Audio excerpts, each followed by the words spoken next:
L'histoire commence à Londres, où de grandes tours résidentielles furent construites après la Seconde Guerre mondiale. On avait attribué des logements aux habitants dans ces tours. Le temps passa. Personne ne prit soin de ces bâtiments et ils devinrent fragiles. Les gens commencèrent à partir et bientôt, ces tours devinrent le repère des gangsters. Les autorités avaient décidé plusieurs fois de démolir ces tours et en firent abattre quelques-unes, mais certaines ne purent pas être démolies, car les habitants refusèrent de partir et, dans d'autres cas, il y avait la menace des gangsters. On dit qu'une de ces tours, appelée Sentry House, sera bientôt détruite lorsque les habitants du dernier étage quitteront l'immeuble.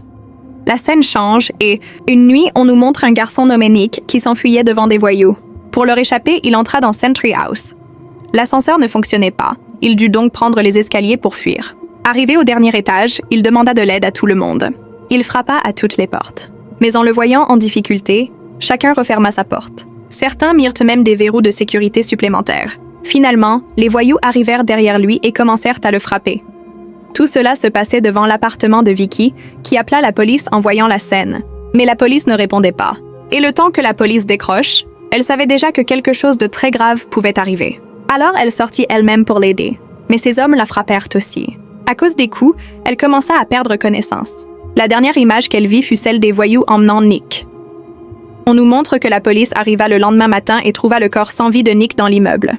Elle lança une enquête sur Nick et frappa aussi à la porte de Becky pour l'interroger. La police voulait que Becky leur parle de ces voyous afin que les meurtriers soient arrêtés rapidement. Mais Becky leur dit qu'elle ne savait rien à leur sujet. Le détective lui fit remarquer qu'elle était blessée, ce qui signifiait clairement qu'elle avait aussi participé à la bagarre pour tenter de le sauver. Il ajouta qu'il serait préférable qu'elle coopère avec la police. Becky répondit au détective qu'il se trompait, qu'elle s'était blessée en tombant et qu'elle ne savait rien sur Nick. Le détective se mit alors en colère, car aucun habitant de l'immeuble ne voulait parler de ces voyous. Il dit aussi à Becky que si elle témoignait, il lui assurerait une protection totale et qu'elle ne courait aucun danger. Mais malgré cela, Becky referma la porte devant lui. Ainsi, 3 mois passèrent dans le film. On voit alors qu'un gangster venait collecter une taxe auprès des habitants pour vivre ici, frappant à toutes les portes. Il frappa aussi à la porte de Becky, mais elle n'y prêta aucune attention, car elle était très courageuse. On voit aussi qu'un couple lui donnait de l'argent en échange de leur protection. 2 autres garçons lui demandèrent également son aide. On nous montre aussi un autre garçon vivant au même étage, qui vivait seul et était dépendant à l'alcool. De même, une autre voisine de Becky est présentée. Elle laissait toujours ses enfants dans l'appartement de Becky pour aller faire la fête. Et lorsque Becky essayait de la raisonner, elle se mettait en colère contre elle. Bref, l'idée est que toutes les personnes vivant à cet étage étaient étranges. Elles n'étaient pas prêtes à quitter l'immeuble malgré l'avis de démolition. Au contraire, elles payèrent les voyous pour échapper à la police et aux autorités. Quoi qu'il en soit, on nous montre le lendemain matin et l'on voit que la connexion Internet dans l'immeuble a été coupée. Même les lignes téléphoniques furent interrompues. Personne ne pouvait envoyer de messages à l'extérieur de l'immeuble. On voit ici Becky qui s'était réveillée et prenait le petit déjeuner en riant avec son amie, quand soudain un coup de feu retentit et du sang éclaboussa le visage de Becky. Elle vit que son amie venait d'être abattue et était morte. On nous montre que le tireur embusqué qui venait de tuer cette jeune femme se tenait dans l'immeuble d'en face. Il était prêt à tirer encore. Dans un appartement près de celui de Becky, un autre homme est montré atteint par une balle. Son fils et sa femme sont sous le choc en voyant la scène. Ce tireur continue de faire feu sur tous les appartements du dernier étage. Les gens meurent les uns après les autres, et ceux qui comprennent la situation commencent à se cacher en descendant par les fenêtres pour sauver leur vie. Beaucoup de personnes sont tuées et beaucoup d'autres sont blessées à cause du sniper. Et beaucoup se cachent désormais. Tous les habitants paniqués se retrouvent dans le couloir. Becky dit à tout le monde que nous devons quitter l'immeuble pour sauver nos vies. Mais l'ascenseur ne fonctionne toujours pas. Ici, un garçon sort son père blessé. Il a été touché par une balle.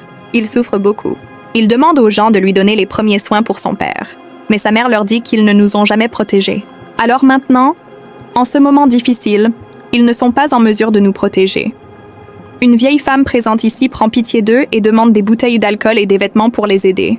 Pendant ce temps, on voit la voisine de Becky qui laissait toujours ses enfants seuls à la maison pour faire la fête. Elle sort en pleurant parce que ses 2 enfants ont aussi été tués. Une autre femme blessée est traînée hors de son appartement.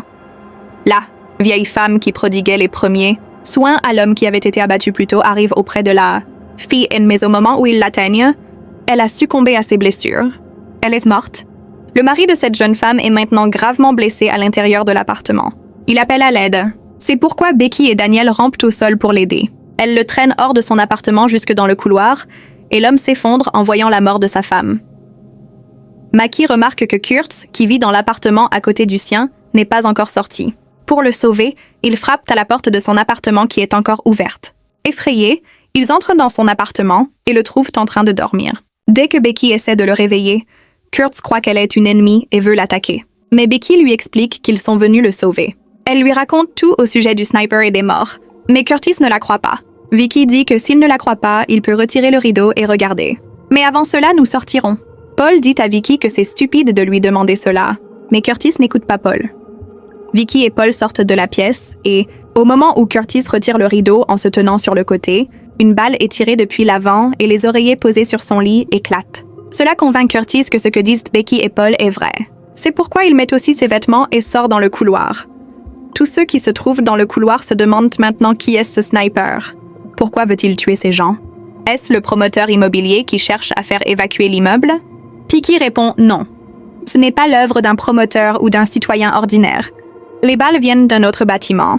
Le sniper possède un fusil de précision sophistiqué. Ce type d'arme est généralement en possession de l'armée ou d'agents. Becky dit que la coupure des ascenseurs, ainsi que la suppression des connexions Internet et mobiles dans cet immeuble, montrent clairement que celui qui tue tout le monde ici a tout planifié. Becky a une idée, sortir de l'immeuble par les escaliers de secours. Mais il remarque que les escaliers donnent complètement à l'extérieur. Si tous ces gens sortaient par là, le sniper les tuerait en les voyant. Un vieil homme leur conseille de rester ici et d'attendre. Soit que le sniper parte de lui-même, soit que la police ne repère le tireur. Mais l'homme qui avait été blessé souffre beaucoup. Il faut l'emmener à l'hôpital pour lui sauver la vie. Vicky dit que s'ils parviennent à descendre jusqu'en bas, ils pourraient s'échapper par la porte arrière du bâtiment. On voit Katis, qui ne se souciait de personne. Il était inquiet pour son sommeil et voulait retourner chez lui. Ensuite, le vieux couple qui donnait de l'argent à Curtis pour leur sécurité lui dit « Tu as pris de l'argent de nous. Maintenant, notre sécurité dépend de toi. » Quand Curtis commence à ignorer leurs paroles, le vieil homme lui donne 2 coups de poing. Curtis tombe si violemment qu'il ne peut plus se relever. On comprend alors que ce vieil homme est un ancien militaire. Becky lui reproche aussi son comportement. Bon, ces gens décident d'essayer d'ouvrir l'ascenseur. Daniel va chercher la boîte à outils de son père et il tente habilement d'ouvrir l'ascenseur. Dès qu'un garçon réussit à l'ouvrir, il est abattu depuis l'avant et meurt sur le coup, provoquant une ruée panique parmi les personnes présentes. Tout le monde se précipite hors de l'ascenseur pour échapper au tireur. Becky regarde à l'intérieur de l'ascenseur à l'aide d'un miroir et constate qu'il n'y avait pas de sniper à l'intérieur. Le tireur avait installé un dispositif sensoriel qui a fait exploser l'autre homme. L'ascenseur ne fonctionne plus. Après cela, Vicky, Paul et Caris descendent par la gaine d'ascenseur. Ils atteignent la porte du rez-de-chaussée, l'ouvrent à l'aide d'outils et parviennent finalement au hall. De là, ils doivent ensuite ouvrir la porte de secours arrière. Pendant longtemps, ils essayent d'ouvrir la serrure, mais celle-ci est scellée. Caris finit par ouvrir les leviers de la porte et ils en retirent le battant entier. Malgré cela, ils ne parviennent pas à sortir. La porte arrière est bloquée par un très grand conteneur que même eux trois, réunis, ne peuvent pas bouger d'1 millimètre. Furieux, ils remontent et annoncent la mauvaise nouvelle à tous. Ils ne peuvent même pas s'échapper par la porte arrière. Comme Becky donnait toutes ses suggestions, chacun lui dit de réfléchir. « Tu as de bonnes idées. » Vicky propose qu'un d'entre eux prenne le risque de monter à l'étage supérieur. Là-haut, ils fabriqueront des cordes avec des vêtements et tout le monde descendra par l'arrière du bâtiment. Mais une femme répond que, quelle que soit la longueur des vêtements qu'ils nouent, ils ne seront pas assez longs. Il vaudrait mieux utiliser la lance à incendie. Qui devra accomplir cette tâche dangereuse? En parlant, ces personnes en arrivent aussi à se demander pourquoi tout cela leur arrive. Une femme attrape un papier posé près de l'ascenseur et dit que cela a été mis là par leur ennemi. Ces 3 emojis signifient « Ne fais pas le mal, n'écoute pas le mal et ne dis pas le mal. Nous sommes sûrement victimes d'une vengeance pour nos propres actes. » Ce jour-là, Nick est mort sous nos yeux. Quelqu'un se venge peut-être de la mort de Nick ou du fait que nous n'avons pas aidé la police. Cette femme dit « Ce qui est écrit par le destin se verra. Mais je veux voir mes enfants une dernière fois. » En disant cela, elle ouvre la porte de son appartement et entre. Mais dès qu'elle se place devant la fenêtre, elle est abattue. Tout le monde se met à pleurer. Et en voyant cela, Curtis se met en colère et dit « Quelle bande d'hypocrites vous êtes! Vous ne l'aimiez jamais. En fait, vous la grondiez toujours. Vous la jugiez parce qu'elle laissait ses enfants seuls à la maison. Comment osez-vous pleurer pour elle aujourd'hui? » Alors que le silence retombe, la vieille femme dit « Il fait nuit maintenant. Nous devrions essayer à nouveau. Éteignons toutes les lumières et descendons. Le sniper ne le saura pas. » Mais tout le monde trouve que c'est une mauvaise idée. Car le tireur, qui possède un fusil aussi sophistiqué, pourrait aussi avoir des jumelles de vision nocturne. Ici, Curtis remarque que les emojis laissés par le sniper n'étaient pas seulement sur l'ascenseur, mais aussi dessinés devant les appartements de 2 autres garçons. Quand Curtis les interroge, ils nient catégoriquement « Nous ne savons rien ». Alors Curtis les entraîne de force dans leurs appartements et leur demande s'ils ont une inimitié ou un problème. Comme ils refusent de parler, Curtis attrape la jambe blessée de l'un d'eux et commence à la tordre en disant « Dites-moi, n'êtes-vous pas responsable de la mort de Nick ?» Le garçon finit par avouer sous la douleur « Oui, nous avons tué Nick parce qu'il ne nous avait pas rendu notre argent. » Ce que ces garçons ignoraient, c'est que toutes les personnes dehors entendaient leurs paroles. Tout le monde comprend que ce sont eux les responsables de ce qui arrive. Alors tous décident de livrer ces 2 garçons au sniper pour sauver les autres. Curtis lui-même pense que ces 2 doivent sortir, avouer leur crime et se présenter devant le sniper. Mais comme ils refusent encore, Curtis se met à les frapper. En frappant, Curtis force un des garçons à se tenir debout et tire le rideau. Aussitôt, le sniper tire et l'abat. Tout le monde dehors entend le coup de feu. La porte de l'appartement se referme. Pris de peur, les habitants commencent à frapper à la porte. À l'intérieur, Curtis voit que l'autre garçon tente de ramper pour s'enfuir. Furieux, il le saisit et l'amène devant la fenêtre. Le sniper tire encore et le tue aussi. Dès que Curtis ressort, Becky commence à le réprimander. « Qu'as-tu fait? Idiot! Nous ne savons même pas s'il a tué les vrais coupables. Et nous sommes toujours en danger. » Mais une autre femme dit « Non, je pense que le danger est terminé. » C'est pourquoi elle commence à descendre l'immeuble avec son fils. Les autres essaient de l'arrêter, car personne ne croit que le sniper a cessé de tirer. Vicky s'approche d'elle et la retient par le bras. Mais cette femme dit « Tu ne comprendras pas ce que signifie perdre tes proches. Toi, tu as perdu une amie avec qui tu n'as même pas passé une nuit entière. » À ce moment-là, Vicky lui donne une gifle. Tous les habitants disent « Si tu veux risquer ta vie, fais-le, mais laisse ton fils ici. » Il a toute une vie devant lui. Effrayée, la femme commence par avancer la main. Puis, en voyant qu'il n'y a aucun danger sur l'escalier de secours, elle se met à descendre les marches. Elle descend jusqu'en bas sans problème. Voyant cela, son fils la suit et annonce aux habitants restés en haut par l'interphone qu'ils vont bien. Mais dès que sa mère fait quelques pas en avant, on voit que le sniper l'a abattu et les gens d'en haut entendent aussi le bruit de la balle. Daniel savait qu'il devait s'échapper. Il essayait de fuir d'ici en utilisant une plaque de métal comme bouclier. Mais le sniper tira d'abord sur ses doigts. Dès que la plaque glissa de ses mains, le sniper le tua aussi. À l'étage, Vicky et Paul décident qu'ils devraient reprendre la même route dont ils avaient parlé plus tôt, attacher des cordes depuis le toit et descendre par l'arrière du bâtiment. Qui ferait ce travail dangereux? Alors Paul dit « Je vais le faire, car de toute façon, je n'ai plus personne dans ma vie. » En entendant cela, Vicky le serre dans ses bras et ils commencent à travailler sur leur plan. Tous ensemble, ils attachent les bouches d'incendie entre elles. Mais encore une fois, Vicky remarque que Paul tremblait de peur. Elle lui demande « Est-ce que tu pourras le faire ?» Alors Paul répond « Ce n'est pas la peur. En réalité, je suis alcoolique et je n'ai rien bu depuis plusieurs heures. » Cathy se rend dans un appartement et ramène de l'alcool. Après avoir bu, Paul se sentit mieux. Maintenant, tous ensemble, ils commencent à ouvrir avec un marteau la porte menant au toit. La première à avancer est la vieille femme qui avait soigné tout le monde. Mais dès que la porte s'ouvre, elle est touchée par une balle et meurt dans les bras de son mari. Dans les bras de ce mari qui n'aurait jamais pu imaginer vivre sans elle. Ce qui devait arriver, arriva. Tout le monde prend son courage et monte sur le toit. Ils attachent la corde à un endroit solide et demandent à Paul de descendre le premier. Paul commence à descendre. Au début, tout semblait bien. La corde était solide. Paul descendait. Ils pensèrent que tout le monde allait être sauvé. Mais le sniper les repéra et commença à tirer sur la corde. Voyant cela, Curtis s'avance et essaie de détourner le sniper. Mais celui-ci continuait de tirer sur la corde. À cause de cela, Paul tomba au sol et mourut. Becky fut complètement anéantie par tout cela. Elle ne voulait plus vivre. Elle avait abandonné. Pour la sauver, Curtis la prit et la cacha en bas. Avec beaucoup de difficultés, il amena Becky en bas, et tout le monde vit que Becky était désormais très en colère.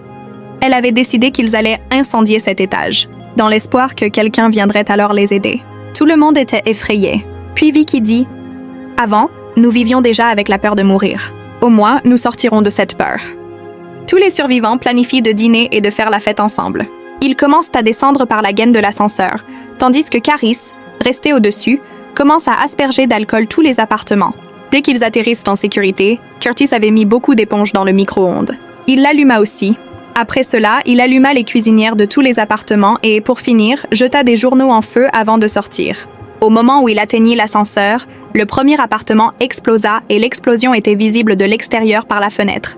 Ici, nous voyons que lorsque Curtis descendait, les vis des échelles de la gaine de l'ascenseur s'étaient desserrées. À cause de cela, Il tomba et ses jambes furent gravement blessées. Tous deux ensemble lui firent les premiers soins avec leurs vêtements. On nous montre ensuite la scène au-dessus. Le feu commençait à se répandre partout à cet étage. Peu après, le propriétaire de l'immeuble arrive avec son garde de sécurité. Voyant cet incendie, il essaie d'appeler les pompiers, mais découvre que son téléphone ne capte pas de réseau. Il court rapidement vers le bâtiment et y découvre les corps de ceux qui avaient été tués par le sniper cette même nuit.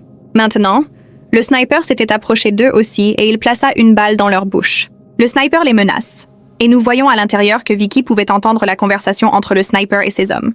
Elle savait que le danger était tout proche. Elle dit au vieil homme d'emmener Caris dans un appartement pour le cacher, et elle-même se cache près de l'ascenseur. Le sniper entra dans le bâtiment et il lança une grenade fumigène. Lui-même portait un masque. Il regarda autour de lui mais ne vit personne, et dès qu'il s'éloigna des couloirs, nous vîmes que Becky avait sauté hors de la gaine de l'ascenseur. Dehors, il y avait la voiture du promoteur, à l'intérieur de laquelle elle trouva aussi un pistolet à clous. Elle entra avec le pistolet à clous car elle devait sauver ses deux autres compagnons. Dès qu'elle entra, elle se retrouva face au sniper. Becky commença à tirer avec le pistolet à clous sans aucune peur, ce qui blessa le sniper. Le sniper tira aussi sur elle, blessant l'épaule de Becky. À ce moment-là, le sniper était lui aussi blessé. Alors Curtis et le vieil homme profitèrent de l'occasion, sortirent et essayèrent de maîtriser le sniper. Le fusil du sniper tomba par terre et Becky le ramassa. Becky pointait maintenant l'arme sur lui et le vieil homme lui retira son masque. Nous découvrîmes alors qu'il s'agissait du même détective qui, au début du film, enquêtait sur le meurtre de Nick. Il était venu chercher de l'aide auprès d'eux, mais aucun d'entre eux ne l'avait aidé. Même Becky ne l'avait pas aidé. Ce sniper, sans aucune peur, leur dit avec une grande assurance « Vous méritez tous de mourir parce que vous n'avez pas aidé à rendre justice au monde. » Alors Becky et le vieil homme lui répondent « Qu'as-tu cru? Que tu as bien agi. Au contraire, tu as tué encore plus d'innocents. Quelle faute avaient commise ces petits-enfants que tu as visés en premier? » Vicky était furieuse. Elle allait tirer. Mais Katis l'arrêta et lui dit « Vicky, ne fais pas ça. Une fois que tu tireras, tu deviendras une meurtrière et tu porteras cette étiquette pour toujours. Ton cœur deviendra de pierre et tu n'auras plus de scrupules à tuer. En tirant une seule balle, tu passeras d'humaine à démon. » Le détective profita de leur dispute et, ramassant un pistolet bleu, attaqua d'abord le vieil homme. Puis, il tira Becky par les pieds pour lui prendre son arme. Il avait désormais attrapé Becky qui essayait de se libérer mais sans succès. Ici, Curtis attaqua le détective par en dessous pour sauver Becky. Mais comme Curtis était déjà blessé et affaibli, le détective le projeta au sol aussi. L'homme s'apprêtait maintenant à tirer sur Becky et Curtis. Becky n'avait plus d'autre option. Elle saisit le pistolet à clous posé à côté d'elle et frappa le détective à la tête sans pitié. Le détective mourut sur le coup et les trois survécurent. À la fin du film, on voit que ces trois personnes étaient blessées mais qu'elles étaient sorties du bâtiment saines et sauves. Les pompiers étaient enfin arrivés sur les lieux, et le film se termine ainsi.